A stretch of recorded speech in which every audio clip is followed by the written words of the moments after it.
Hier soir, donc, dans un moment d'insomnie, j'allume ma tablette et je tombe sur une émission bien connue, au cours de laquelle j'entends une femme essayant en vain de se faire inséminer pour obtenir un enfant seul,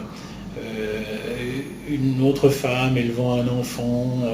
seule et y arrivant extrêmement difficilement. Enfin, une famille recomposée dans laquelle les enfants ne s'entendent pas, puisque évidemment ils restent attachés éventuellement à leur mère ou à leur père. Et je vois donc un énorme désordre social devant lequel je suis un peu désemparé, sachant que pendant ce temps-là, tous les ans, on nous annonce 200 000 avortements dans une indifférence totale. On pourrait imaginer tout de même un peu plus de cohérence dans la politique sociale, et notamment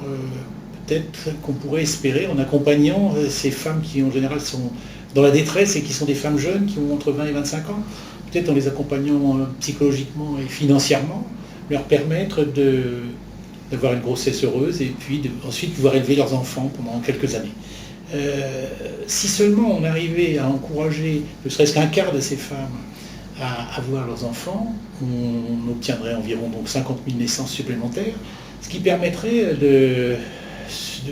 combler le manque d'enfants en France et donc d'atteindre le taux de renouvellement de la population française sans pour autant avoir recours à la solution de facilité, à savoir l'immigration. Alors évidemment, d'aucuns nous diront, mais vous comprenez bien que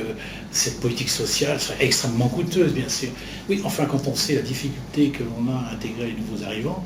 on peut penser que cela est un faux problème.